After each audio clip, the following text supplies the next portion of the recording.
The bus slowed as it turned off the main highway and rumbled along a quiet road lined with tall pine trees. The sun hung low, casting golden light across the hills, and the wind carried the scent of dry grass and resin from the forest. Arjun sat near the window, his bag clutched in his lap, watching every curve of the road with a mixture of excitement and nervousness. It had been more than 10 years since he had last seen this place, but in his heart, he felt as if no time had passed. The bus driver stopped near an old wooden post that still had faint letters carved into it. The post marked the entrance to the land where Arjun had grown up. With a deep breath he stood, thanked the driver and stepped down onto the gravel road. The crunch of the stones under his shoes gave him a feeling of homecoming that no city street had ever given. He adjusted the strap of his bag, straightened his shoulders, and looked around. The hills rose gently to one side and the orchard spread out on the other, rows of trees swaying slightly in the late afternoon wind. The little cottage sat in the distance, its roof faded but still strong, with smoke rising faintly from the chimney as if it had been waiting for him all these years. Beyond the orchard, he could see the houses of the neighborhood that had grown during his years away. Once this place had been open and quiet, but now fences, signboards, and paved driveways had spread across the land like threads of a new design. Arjun smiled faintly, though he felt a pang of sadness too. This was his uncle's land, the land that had shaped his childhood. His uncle had always told him that every tree and every stone carried a story, and now the land belonged to him. When the letter had come months earlier, announcing that his uncle had passed and left the property in his name, Arjun had been shocked. He had been working in the city far away and had not imagined returning here. Yet the thought of coming back grew stronger each day, until finally he packed his things and boarded the bus. He took a few slow steps along the road. The gravel was uneven but familiar. A bird flew overhead and the orchard leaves rustled like old friends whispering. For a moment he felt at peace, but as he walked closer to the houses, a different feeling stirred in him. The neighborhood was not as welcoming as he remembered. The houses looked neat and carefully arranged, but there was something rigid about them. Lawns were cut in the exact same style, fences painted the same dull color, and even the flower beds seemed to follow some invisible pattern. He noticed signs with bold letters, HOA rules apply. He had heard of homeowners associations in the city, but he had not realized one had taken root here. Arjun was curious but not worried. He had grown up on this land and his uncle had always told him, "The land listens to those who love it." He carried those words like a shield. He believed the land would welcome him, even if the people had changed. As he walked down the lane, he noticed curtains shift in the windows. Neighbors were watching him. Some faces looked curious, others cautious. A few children waved shyly and Arjun smiled back. He felt their friendliness, but he also sensed the whispers forming behind closed doors. Who was this man arriving with a worn bag, walking confidently as if he belonged? At last he reached the gate of the cottage. The iron gate was rusty but still strong, and the small path to the door was overgrown with weeds. He set his bag down and bent to clear the weeds with his hands. He worked slowly, almost lovingly, touching the soil and breathing in its earthy smell. That was when he heard the sound of heels clicking sharply against the pavement. He looked up and saw a woman marching toward him with a clipboard in her hand. She had short, neat hair and a serious expression, and her eyes narrowed the moment they landed on him. "You cannot leave your bag there," she said firmly. Her voice was clipped, practiced, as if she had given many orders before. Arjun stood brushing dust from his hands. "I'm just opening the gate. This is my property." The woman adjusted her glasses and gave him a thin smile that did not reach her eyes. "Your property? This land is under the Homeowners Association. I am the president, Karen. All activities must follow our rules. Parking, gardening, even exterior paint colors must be approved. We cannot allow disorder." Arjun raised his eyebrows. "I'm not parking. I'm only placing my bag while I open the gate. I grew up here. This is my uncle's cottage and it was left to me." Karen looked him up and down as if measuring whether his words carried weight. She tapped her clipboard. "Even so, you will need to familiarize yourself with the regulations. We do not allow personal decorations without approval. We do not allow grass higher than 2 inches. We do not allow—" Arjun lifted his hand politely, though his patience was being tested. "I have just arrived. I will settle in first, Karen frowned. That is not how we operate here. You will find that we are very strict. She pulled a thick booklet from her folder and handed it to him. This is the rule book. Read it carefully. Any violations will result in fines. With that, she turned sharply and walked back the way she had come, her heels echoing against the pavement. Arjun stood in silence, holding the heavy booklet in his hand. He looked down at the cover where bold letters spelled out HOA guidelines. For a moment, he felt a flicker of annoyance. This was not the homecoming he had imagined. But then he looked back at the orchard, at the sun sinking behind the hills, and he felt the land whisper its calm strength again. He tucked the booklet under his arm, picked up his bag, and opened the gate. The hinges squeaked, but the sound was like music to him. He walked the familiar path to the cottage, and as he touched the door handle, he knew that whatever challenges awaited, he was ready. That evening, after setting his things inside and lighting a lamp, Arjun sat by the window with a cup of tea. The cottage smelled of wood and old books, and the orchard stretched outside like a guardian. He opened the rule book and flipped through its pages. The rules seemed endless. The type of curtains, the color of mailboxes, the way trash bins should be placed. Each line felt heavier than the last, pressing down like a chain, but Arjun was not afraid. He thought of his uncle, a man who had lived freely, who had walked these lands without asking permission for every step. He thought of the deeds and papers tucked away in his uncle's desk, which he had yet to read. And he thought of Karen, her sharp eyes and her hunger for control. Arjun smiled faintly. He had only just returned, and already the land was testing him. But he welcomed the challenge, for in his heart, he knew something Karen did not. This land did not belong to a rule book. It belonged to the one who cared for it, and that person was him. As the night grew darker and the crickets sang, Arjun felt both the weight of the past and the promise of the future. His story on this land was only beginning. The morning sun painted the orchard in golden light, and the air was cool with the scent of dew. Arjun stepped outside with a small broom in his hand. The cottage porch was covered with fallen leaves, and he wanted to sweep it clean. The rhythm of the broom brushing against the old wooden boards felt peaceful, like a gentle welcome from the land. He had slept well, though the cottage had creaked in the night. The sound of the wind in the trees and the chirping of crickets had been more comforting than any city noise. For the first time in years, he felt at ease. Yet peace in the land did not mean peace with the people. He had barely finished sweeping when a sharp voice called from across the road. "You cannot leave that pile of leaves there. It must be bagged and placed at the curb in an approved container." Arjun turned to see Karen standing with her clipboard again. She was dressed neatly, as if every thread of her clothing followed a rule. Her eyes scanned the porch, the yard, even the roof, as if searching for something to correct. "I am still cleaning," Arjun said calmly. "I will deal with the leaves after breakfast." Karen shook her head. "That is not acceptable. Leaves must be bagged immediately. Delays create disorder." Arjun leaned the broom against the wall and looked at her directly. "I grew up here. My uncle never needed permission to sweep his porch. Why is it different now?" Karen pursed her lips. "Your uncle lived here before the association was established. Things have changed. Without order, a neighborhood falls apart. That is why I keep it under control." He could see the pride in her eyes when she spoke. She believed she was protecting the place, but her protection felt like chains. Arjun did not argue further. He picked up the leaves and placed them in a corner of the yard, promising himself he would bag them later. Karen wrote something on her clipboard, gave him a cold nod, and marched away. When she was gone, Arjun sighed. He had known stubborn people in the city, but Karen's way was different. It was not only stubbornness, it was authority pressed on others without pause. Later that day, Arjun walked through the orchard to inspect the trees. Many branches were heavy with fruit, though some had grown wild. His uncle had once taken great care of these trees, pruning them, feeding the soil, and speaking to them as if they were family.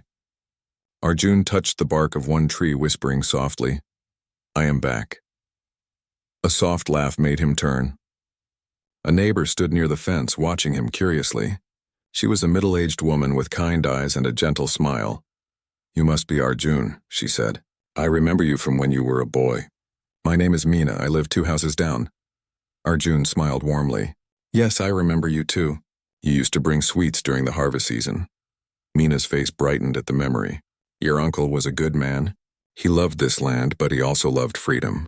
Things are not the same now. Karen has rules for everything. Even my flower pots must be the exact shade approved by her. Arjun listened carefully. Do the neighbors accept it? Meena sighed. Most of us do because it is easier. Karen finds people who break the rules and no one wants to argue. Some even support her because they fear change. But deep down, many of us are tired. Her words confirmed what Arjun had sensed. The neighborhood was silent on the surface, but beneath that silence was a current of frustration. Over the next few days, Arjun experienced more of Karen's control. She left notes on his door about his curtains, which she claimed were not in line with the approved style. She complained about his bicycle leaning against the porch. She even warned him that his welcome mat was too bright. Arjun tried to stay patient, but he also began to feel the weight of her interference. Each note, each warning was like a reminder that she believed she had power over his life. Yet instead of growing angry, he observed, he wanted to understand not only Karen, but the entire system she led. In the evenings, he sat inside the cottage, going through the papers his uncle had left. The desk in the corner was filled with folders, old letters, and official documents. Most were about the orchard and the cottage, but some papers went deeper. One evening, he opened a large envelope and found the deed to the land. He read carefully, tracing each line with his finger. The deed described not only the orchard and cottage, but also several rental homes nearby. There were agreements signed years ago, long before the association had been formed. As he read, he realized something important. The association did not own the land. It operated under a lease that his uncle had granted, and with his uncle gone, that lease had passed to him. Arjun sat back, holding the papers tightly. A slow understanding formed in his mind. The woman who spoke to him as if she were the owner of all things was, in fact, using his land. She believed she had the highest authority, but legally he stood above her. The discovery filled him with both surprise and quiet determination. He did not plan to rush into a fight. Instead, he would continue to observe, to listen, and to prepare. He wanted to know the people, their struggles and their hopes before making any move. The next morning, as he watered the orchard trees, children from the neighborhood ran past. They stopped near the fence and called out, "Mister, do you have apples?" Arjun laughed gently. "Not yet, but soon. When the harvest comes, I will share." The children grinned and ran off, their joy lighting his heart. It reminded him that the land was not only soil and trees, but also a place where lives grew together. That afternoon, Karen returned. She pointed at the orchard. "These trees are too tall. They must be trimmed to meet the standard height.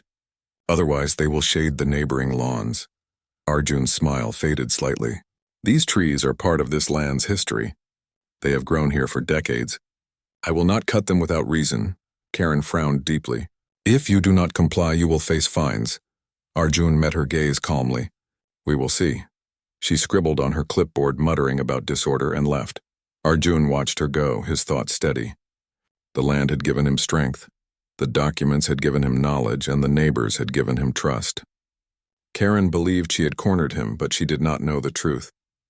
That night, as the stars shone above the orchard, Arjun sat on the porch. He thought of his uncle's words, remembered the stories of freedom, and felt the power of the soil beneath him. The days ahead would not be easy, but he was ready to face them, for he was no longer just a returning guest. He was the heir of the land, the one chosen to protect it, and the quiet guardian who would soon reveal a truth that would change everything. The days slipped by slowly, each filled with quiet work and quiet battles. Arjun woke early to tend the orchard, sweeping the paths, trimming the wild branches, and watering the soil. The cottage felt alive again with the sound of footsteps and the smell of fresh cooking. The land welcomed him with calm strength, but the neighborhood around him continued to test his patience. Karen's notes came almost daily. One morning, she taped a letter to his door, warning him that his curtains were not of the approved shade. Another day, she told him his bicycle leaning on the porch rail was a violation. Once, she even scolded him for leaving a clay pot on the window ledge, saying it disturbed the uniform look of the street. At first, Arjun smiled politely and let her words pass, but inside he carried a different thought. He had not returned to his land to be ruled by a book of endless rules. He had returned to honor his uncle's memory, to protect the orchard, and to live in peace.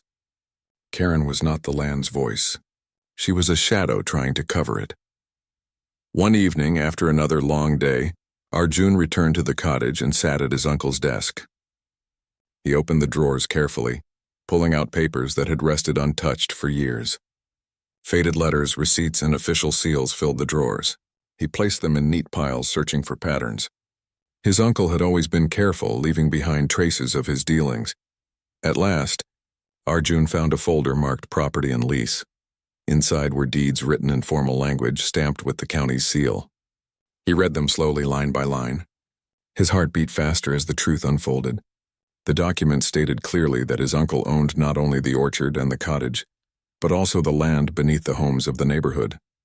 Years ago, when the Homeowners Association had formed, they had signed a lease with his uncle to operate under his permission.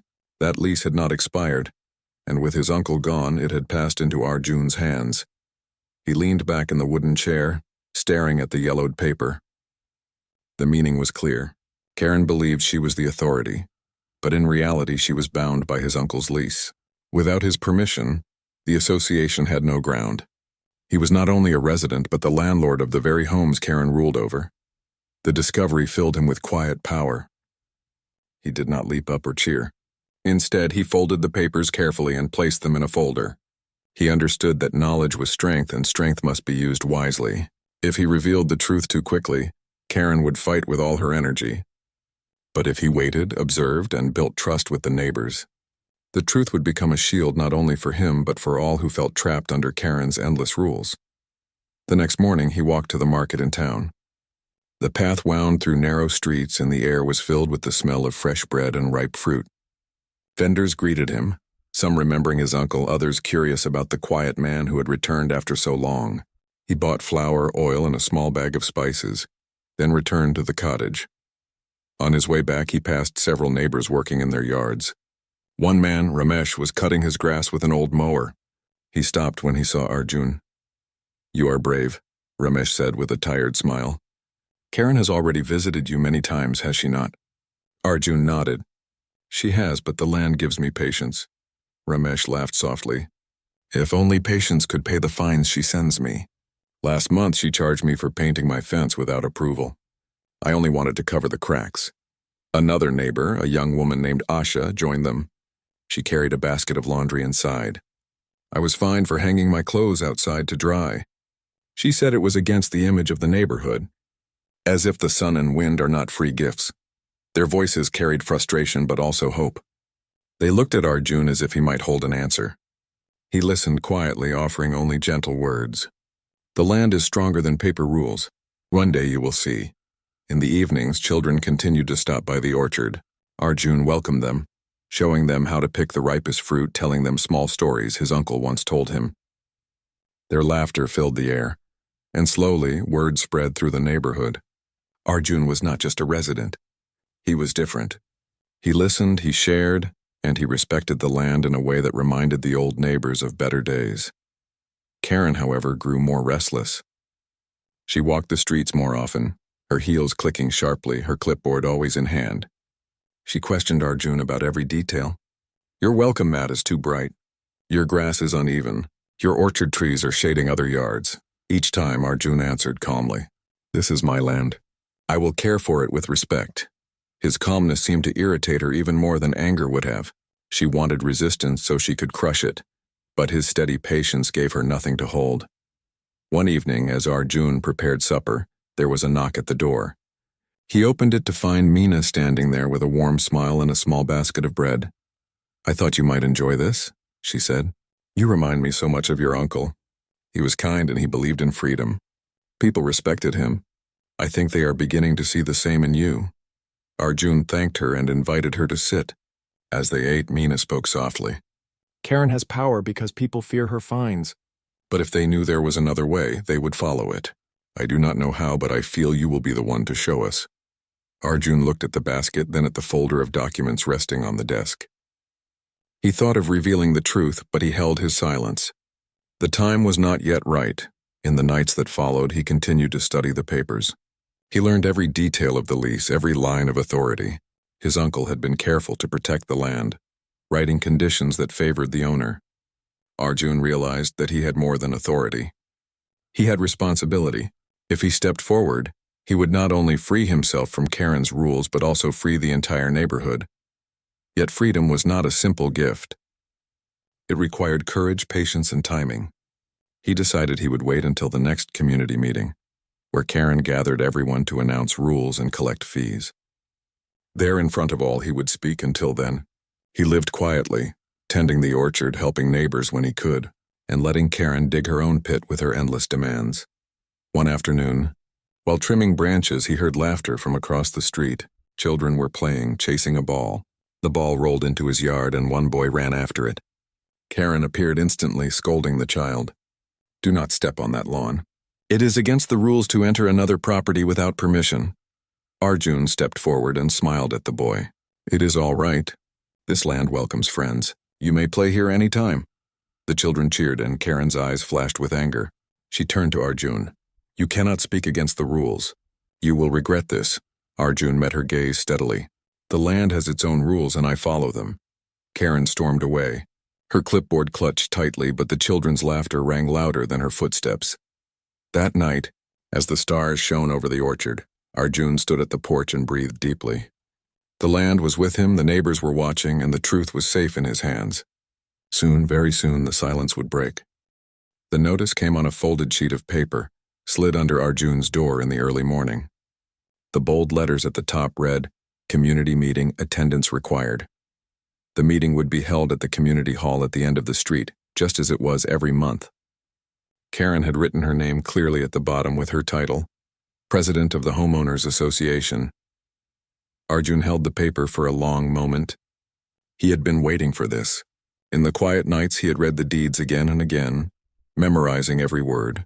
He had watched the neighbors, listened to their complaints, and seen how Karen held them with fear of fines and threats. He knew the time had come.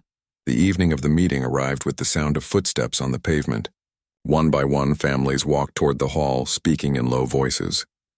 The building stood at the corner, its lights glowing against the dim sky. Inside, folding chairs were arranged in rows, and a long table stood at the front where Karen and her committee usually sat. Arjun entered quietly, carrying a folder under his arm. The neighbors glanced at him, some smiling with encouragement, others whispering.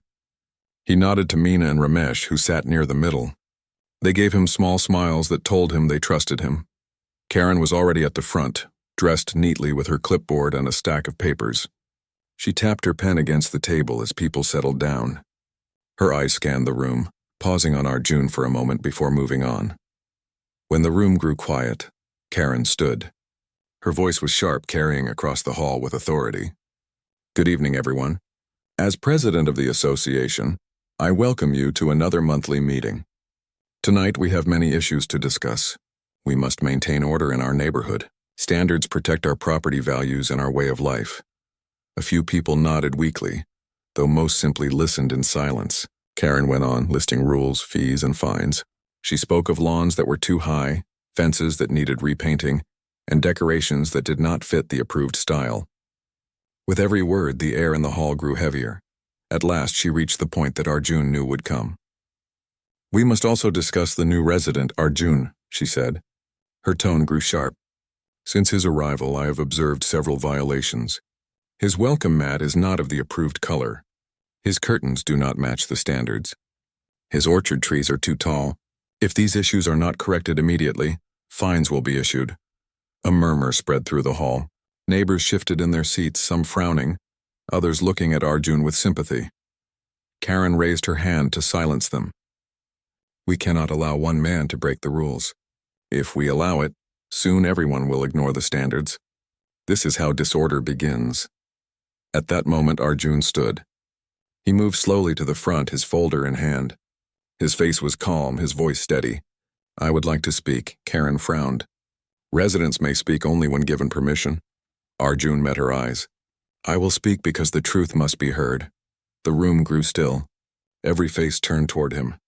Karen's lips tightened, but she said nothing, waiting for him to continue. Arjun opened the folder and pulled out the papers. He held them up for all to see. "I have listened to your rules and your warnings. But before I follow them, we must understand something important. This land, this neighborhood, does not belong to the association. It belongs to me." Gasps filled the room. Karen's face turned red. That is nonsense, she snapped. The association governs this community. We make the rules. That is how it works. Arjun placed the documents on the table. Here are the deeds. My uncle owned this land. When he passed, he left it to me. Years ago, the association signed a lease with him to operate under his permission. That lease is still in place and now it belongs to me. By law, I am your landlord. The silence that followed was heavy, broken only by the sound of pages turning as a few neighbors leaned forward to read the papers. Ramesh stood slowly and said, "He is telling the truth. Look at the seals. These are official county documents." Mina's eyes filled with relief. "I knew it. Your uncle always said the land had its own strength. Now it has found its voice again." Karen slammed her pen on the table. "This is a trick. He is trying to confuse you. We must not let him destroy the system we have built." But the neighbors were no longer silent. One by one voices rose. "We are tired of the rules. The fines are too much. Why should we pay for approval to plant flowers?" The hall filled with energy, a wave of voices long held back. Karen tried to raise her hand, tried to regain control, but her voice was drowned out by the people she once commanded. Arjun lifted his hand and the room grew quiet again. "I am not here to bring chaos," he said firmly. "I am here to bring fairness. I will keep simple guidelines for safety and respect, but I will not force anyone to paint their fence a certain color or hide their welcome mat. The land belongs to those who live on it, not to a rule book." The neighbors looked at one another and slowly smiles spread across their faces. The weight that had pressed on them for years seemed to lift. They saw in Arjun not only an heir but a leader who respected them. Karen stood rigid, her hands shaking. "You cannot take my authority. I have kept this neighborhood perfect." Arjun's voice remained calm. "Authority is not taken.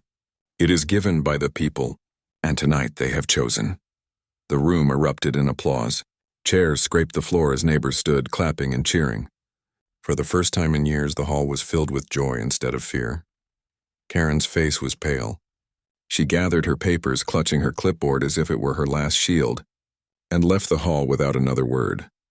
When the meeting ended, neighbors surrounded Arjun, thanking him, shaking his hand, telling him their stories. Ramesh spoke with hope in his eyes. "For years we thought we had no choice, but you reminded us that freedom is possible."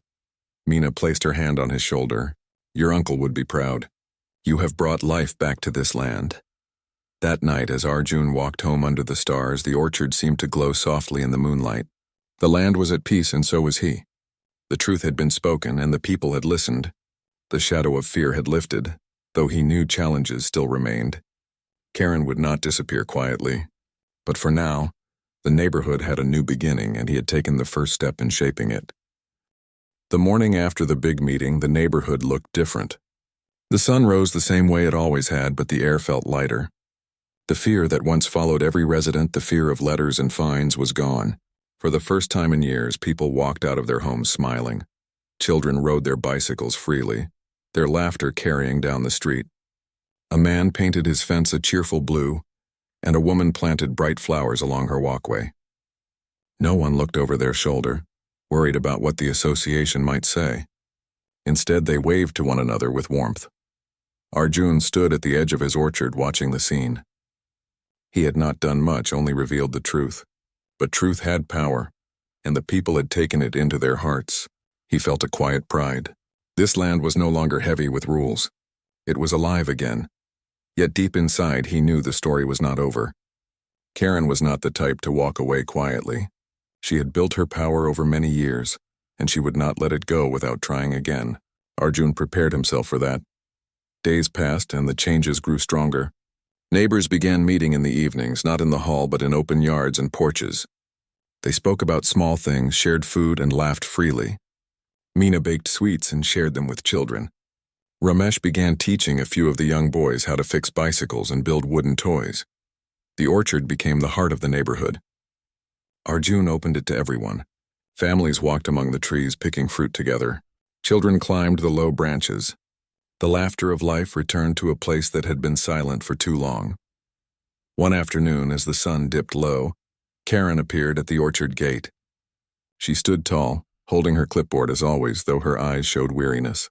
The neighbors noticed her, but no one rushed to greet her as they once had. They kept on with their games and talks, though a quiet tension filled the air. Arjun stepped forward to meet her. His face was calm. "Good evening, Karen." She pressed her lips together before speaking. "You embarrassed me in front of everyone. You think you have won, but you have only created disorder. Look around you. People are painting fences all kinds of colors. They are planting flowers without approval. Soon everything will fall apart." Arjun looked around at the smiling faces, the bright flowers, the laughter of children. "I see order," he replied gently. "Not the kind that comes from rules and fines, but the kind that comes from respect and joy. This is what community truly means." Karen shook her head. "They will regret it. When the houses lose value, when buyers turn away, they will see the price of your foolishness." Arjun's voice was steady. "Value is not measured only in money. It is measured in happiness, in trust, in the peace we feel when we wake each morning. That is the value I will protect here." For a moment, Karen had no words. Her eyes darted across the orchard, seeing the families, the children, the simple joy that filled the place. She clutched her clipboard tighter. "You have taken everything from me. I had purpose. I had power. Now what am I?" Arjun's gaze softened. "You are still a neighbor. You can still be part of this if you choose, but you must let go of control. Join us not as a leader, but as a friend." The neighbors listened in silence. For years they had feared Karen, but now they saw her in a different light. She was not a giant to be obeyed. She was only a woman afraid of losing her place. Karen stood very still. For a moment it seemed she might shout or storm away, but then slowly her shoulders sank. She lowered her clipboard and whispered, "I don't know how." Mina, who had been standing nearby, stepped forward. Her voice was kind. "It is simple. Start by sharing a smile. Join us for tea tomorrow. You do not need a title to belong." Tears welled in Karen's eyes, though she quickly blinked them away. She gave a small nod and turned to leave. The orchard gate closed softly behind her. That night the neighbors gathered around Arjun. "You showed kindness even to her," Ramesh said, shaking his head. "Many would not," Arjun smiled. "The land belongs to everyone who lives here, even those who made mistakes. If we are to begin fresh, we must open the door for all." The days that followed were full of change. The community began to repair what years of control had broken. Families painted homes in cheerful shades. Children played freely without the fear of angry warnings. Neighbors helped one another with small tasks, from carrying groceries to fixing fences. Karen stayed in her home for some time, watching from her window. The clipboard was no longer in her hand. Slowly she began to step outside, at first only to water her plants. Then one morning she joined Mina for tea on the porch. Later she brought a tray of cookies to share with the children playing near her yard. The neighbors welcomed her gently, not forgetting the past but choosing to look toward the future. One evening the community gathered again, not in the hall, but in the orchard. Lanterns hung from the trees, casting a warm glow. Tables were set with food brought by every family. Laughter and music filled the air. It was not a meeting with rules. It was a celebration of freedom. Arjun stood at the center, humbled by the sight. He raised a glass of fresh juice and spoke. "This is what my uncle would have wanted. A place where people live not under fear but in harmony. This is the true inheritance he left, and together we will keep it alive." The crowd cheered. Children danced under the lanterns, and elders shared stories of old times. The orchard was alive, not just with trees, but with the spirit of the people. Later that night, Karen approached Arjun. Her voice was quiet but sincere. "I was wrong. I thought control was the only way. But tonight I see something greater. Thank you for not shutting me out." Arjun nodded. "It is never too late to change. The land forgives, and so do people." From that day forward, Karen was no longer feared. She became simply another neighbor, sometimes offering her knowledge, sometimes asking for help. She learned slowly to live without control. Years passed, and the orchard grew even stronger. New families moved in, drawn not by rules but by the warmth of the community. They found a place where laughter was louder than arguments, where fences could be any color, and where the land felt alive with welcome. Arjun often walked through the orchard at dawn, hearing the rustle of leaves and the distant sound of children waking. He knew the journey had not been easy. It had taken courage, truth, and patience. But now, as he looked at the thriving community, he felt peace. The land his uncle had left was no longer just property. It was home, It was a place where freedom and respect lived side by side, and as long as he was there, it would remain that way.